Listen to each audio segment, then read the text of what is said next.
ঝোঁকে তালে বলেই ফেলেছেন দুর্নীতির আলো ঘরে ঘরে জ্বালো। বাংলাদেশে দুর্নীতি দমন কমিশন আছে না নাই? এরপরে দুর্নীতি কমেছে নাকি ডিজিটাল কায়দায় বেড়েই চলেছে? দিন যত করাচ্ছিল দুর্নীতির পাল্লা তত ভারী হচ্ছিল। কথা বলেন ঠিক কিনা? আমরা চাই আমাদের এই প্রিয় মাতৃ বাংলাদেশ দুর্নীতি মুক্ত আল্লাহ কবুল করেন, চিল্লা বলুন আমিন। আমরা চাই আমাদের বাংলাদেশ মাদক মুক্ত আল্লাহ কবুল করেন, চিল্লা বলুন আমিন। আমরা চাই আমাদের বাংলাদেশ যৌতুক মুক্ত আল্লাহ কবুল করুন, চিল্লা বলুন আমিন। সম্মানিত ভাইরা আমার, ভূমিকা লম্বা কথা নয়, সরাসরি মূল আলোচনায় প্রবেশ করতে চাই। তারপরে দু একটি কথা না বললে নয়।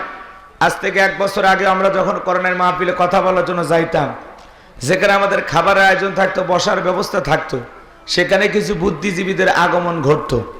ওরা দিত আমাদেরকে প্রথম সবক, হুজুর এটা বলা যাবে না, ওইটা বলা যাবে না, এটা বলবেন ওইটা বলবেন না। এরপরে মঞ্চে চলে আসতে আবারও দ্বিতীয় দফায় কিছু বুদ্ধিজীবীদের আগমন ঘটতো। ওরা দ্বিতীয় সবক, হুজুর হ্যাঁ এলাকায় আমরাই সব, আমরাই ওয়াজ যা করবেন করবেন, খবরদার নেত্রীর বিরুদ্ধে যেন কোনো কথা না হয়। এখনকার ওই বুদ্ধিজীবীরা আছে ভাই, টর্চ লাইট মেরে চেহারা খুঁজে পাওয়া যাচ্ছে না। কথা বলেন ঠিক কিনা? এই জন্য মনে রাখবেন, জুলুম কখনো চিরস্থায়ী হতে পারে। জালেমদের শেষ পরিণতি হলো পরাজয়, আর মাজলুমদের শেষ পরিণতি হলো বিজয়। শেষ বিজয়ের হাসি মুসলমানেরা হাসবে। কথা বলেন ঠিক কিনা? ইন্নাল্লাহা লা ইয়াহদিল কওমা যালিমিন। যারা জালেম আল্লাহ তাদেরকে পছন্দ করে না, জালেমদেরকে আল্লাহ ভালোবাসে না। কথা বলেন না কেন? হাতে মোবাইল পাইছো না?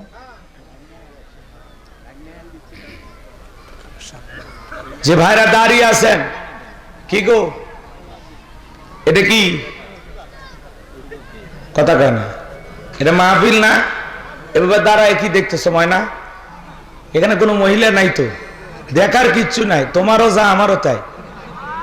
বসলে ভদ্র বাচ্চার ভদ্রলোকের সন্তানের মতো বসে যাও, দেখার কিচ্ছু নাই। একজনও দাঁড়ায় থাকবে না। বসো বাবা, ভদ্র ছেলেরা। আমি কয়েকবার হাত দিয়ে ইশারা দিছি, আমার ইশারা তো বুঝবা না, বান্ধবীর ইশারা ঠিকই বোঝো। বসেন, একজনও দাঁড়িয়ে থাকবেন না, দেখার কিচ্ছু নাই। ওই যে দেখেন, যারা মাহফিলে ঘুরতে আসছে ওরা ঠিকই বেকা হয়ে গেল। ওই যে কয়েকটা দেখলেন না, ভেজাল আছে। আর এই যে ভদ্রগুলো বসে গেছে, আলহামদুলিল্লাহ। তো এটাই, যারা চলে গেল ওরা বুঝে নেবেন যে ওরা অভদ্র তালিকায় আছে। ওরা ভদ্র ছেলে পেলে না, ওরা আসছে মাহফিলে মেলাতে আড্ডা দিতে। কথা করছেন না কেন? এখানে সেখানে দোকানপাট আছে কিনা একটু আড্ডা টাড্ডা দেবে। আর যদি চুরি ফিতের দোকান থাকে তাহলে তো ওদের ঈদের দিন ওখানে এতিমের মতো তাকায় থাকবে, খালি মাইয়া মানুষ দেখার আশা। এর কথা কন না আপনারা? এরকম ছেলে পেলে আছে না নাই? বগুড়ায় নাই, ওগুলো ভারতে আছে। এই এলাকার ছেলেরা খুবই ভালো। রাস্তাঘাটে দোকানপাটে যারা আড্ডা মারতেছেন, অপচয় সময় নষ্ট করছেন, ভাই কোরআন শোনার নিয়তে যারা এসেছেন আল্লাহর রাস্তে মাহফিলে চলে আসেন। সবাই এগিয়ে এগিয়ে বসেন, সুন্দর করে বসেন। আমরা চলুন আর কথা না বাড়িয়ে আমরা এখন মূল আলোচনায় প্রবেশ করতে চাই। আমি ছোট্ট একটি সূরা আপনাদের খেদমতে তেলাওয়াত করেছি, এই সূরা থেকে আলোচনা রাখতে চাই। আপনাদের কারো কোনো সমস্যা আছে? জোরে বলেন, সমস্যা আছে? বলেন তো বাজান, কোরআনের মধ্যে কোনো ভেজাল আছে? কোনো মিথ্যা আছে? কোনো ধোঁকা আছে? থাকবে কি? ওই কিতাবটি নাজিল করেছেন কে? সে আল্লাহ রাব্বুল আলামিন বলেন, যালিকাল কিতাবু লা রাইবা ফীহি। আমার আল্লাহ রাব্বুল আলামিন বলেন, এটি এমন একটি কিতাব, সেই কিতাবের মধ্যে কোনো সন্দেহ নাই, কোনো সংশয় নাই, কোনো মিথ্যা নাই, কোনো ধোঁকা নাই। There is no doubt. বলুন আল্লাহু আকবার। হুদাল লিল মুত্তাকিন, মুত্তাকি বান্দাদের জন্য গাইডলাইন হিসাবে, পথ প্রদর্শক হিসাবে আসমান থেকে কিতাবটি নাজিল করেছেন কে? সেই কিতাবের আলোচনা শুনলে লাভ না লস?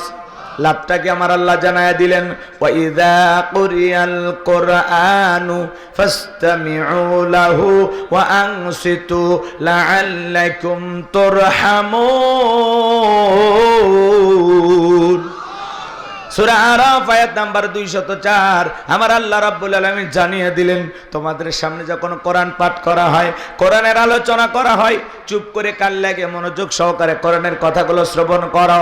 যারা চুপচাপ কুরআনুল কারীমের কথাগুলো শ্রবণ করবে, আমার আল্লাহ রাব্বুল আলামিন আসমান থেকে তাদের উপরে আল্লাহ রহমত বৃষ্টির মতো নাজিল করবেন। বলুন সুবহানাল্লাহ।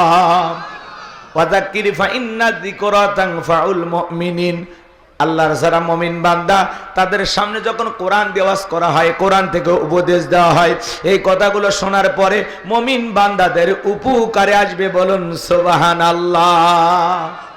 তাহলে কোরআনের কথাগুলো শুনলে লাভ না লস?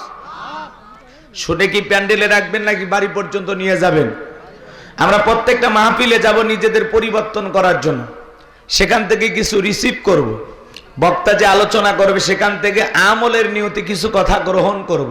তাহলে প্রত্যেকটা মাহফিলে গেলে আমাদের লাভ হবে। আর যদি আমরা যাই, হুজুর কি ওয়াজ করছে, কয় সেই ওয়াজ, কয় কি ওয়াজ, কয় ফাটাফাটি ওয়াজ, কিন্তু কোন বিষয় নিয়ে ওয়াজ করছে ওই বিষয়টা আমাদের মনে থাকে? কথা বলেন, মনে থাকে? থাকে না। এরকম ভাবে যদি আপনি আলোচনা শোনেন, কিয়ামত হয়ে যাবে, আপনি খালি ওয়াজই শুনবেন, জীবনে কোনোদিন পরিবর্তন হতে পারবেন না।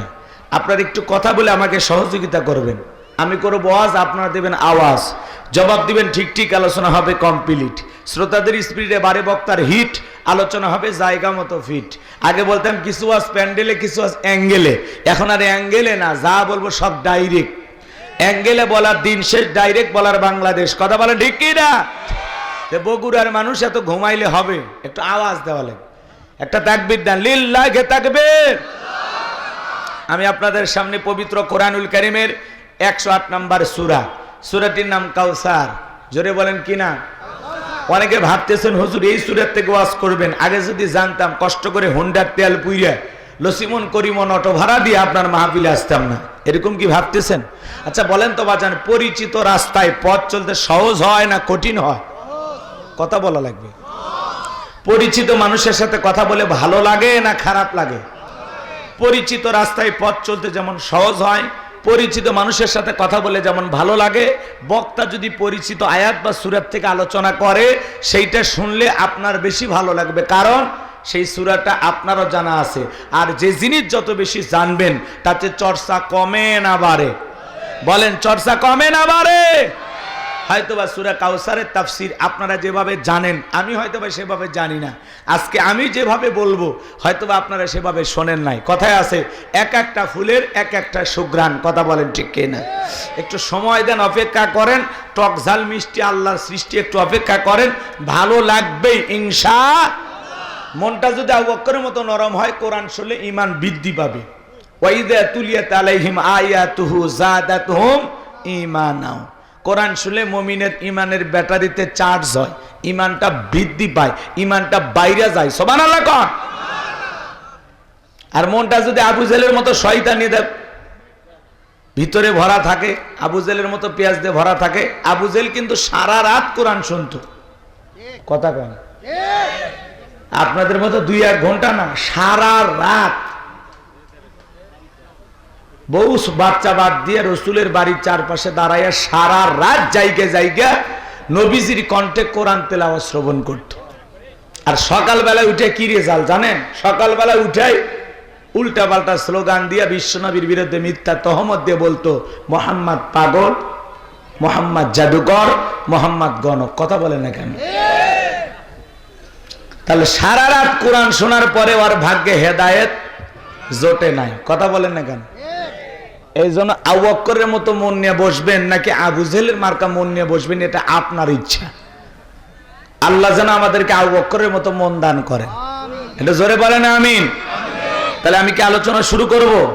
কষ্ট হবে না তো ইনশাআল্লাহ? তাহলে জবান ছেড়ে সবাই মুখস্থ আছে না? আমার সঙ্গে তেলাওয়াত করুন। আউযু বিল্লাহি মিনাশ শাইতানির রাজিম। বিসমিল্লাহির রাহমানির রহিম। বিতাড়িত মুদ্দাস শয়তানের কাছ থেকে আল্লাহ পাকের কাছে আশ্রয় প্রার্থনা চাচ্ছি। পরম করুণাময় দয়ালু আল্লাহ তাআলা নামে শুরু করছি। ইন্না আ'তাইনাকাল কাউসার ফাসাল্লি লিরাব্বিকা ওয়ানহার ইন্না শানিয়াকা হুয়াল আবতার। আল্লাহু আকবার। যে কোনো আয়াত বা সূরার তাফসীর করতে হলে কোন প্রেক্ষাপটে কোন সময় আল্লাহ তাআলা সেই আয়াতটি বা সূরাটি নাজিল করেছেন, সেই নাজিলের প্রেক্ষাপট জানার দরকার আছে না নাই? আরবিতে বলা হয় শানে নজুল। যদি শানে নজুল আলোচনা করা হয় তাহলে তাফসীর বুঝতে সহজ হয়। তাহলে সূরা কাউসার আল্লাহর হাবিবের উপরে আল্লাহ তাআলা কোন প্রেক্ষাপটে কোন সময় নাজিল করেছেন, সেই নাজিলের সময়কালটা একটু জানার দরকার আছে না নাই? আমি কি একটু বলবো? তাহলে মজা পাবেন ইনশাআল্লাহ। সম্মানিত ভাইয়েরা আমার, বিশ্ব নবীর প্রিয় সাহাবী হযরতে আনাস রাদিয়াল্লাহু তাআলা বলেন, নবীজি কাবার হাতিমে হেলান দিয়া বসা। আমি তাকা দেখি নবীজির মনটা ভীষণ খারাপ, মুখটা মলিন, চোখের কোনা দিয়া অশ্রু ঝরতেছে। হযরতে আনাস ডেকে বলেন, কিছুটা সময় অতিবাহিত হয়ে যাওয়ার পরে আমি তাকায় দেখি আমার নবীজি মুস্কি মুস্কি হাসতেছেন। বলেন সুবহানাল্লাহ। হযরতে আনাস ডেকে বলেন, নবী গো, এই মাত্র দেখলাম মুখটা মলিন, চোখের কোনা দিয়ে অশ্রু ঝরতেছে, আবার কেনই বা মুস্কি মুস্কি হাসেন? আমার নবী কেন কাঁদেন, কেন হাসেন? এর পিছনেও রহস্য আছে না নাই? নবীজির কান্না করার কারণ হলো নবীজির কলিজার টুকরা ছেলে সন্তানগুলো জন্ম নেয় আর একে একে ছেলে সন্তানগুলো মারা যায়। আবুল কাসেম মারা যায়, আবু তাহের মারা যায়, ইব্রাহিম মারা যায়। বাবা হিসাবে নবীর মনে কষ্ট লাগে কিনা? জোরে বলেন, লাগে কিনা? একে তো সন্তান হারানোর ব্যথা, অন্যদিকে নবীজির কাছের চাচা নাম হলো আবু লাহাব, ডেকে বলে, ভাতিজা, তোমার বংশে বাতি চালানো কেউ থাকলো না, তুমি একটা লেজ কাটা, তুমি একটা নির্বংশ। জোরে কর নাউজুবিল্লাহ।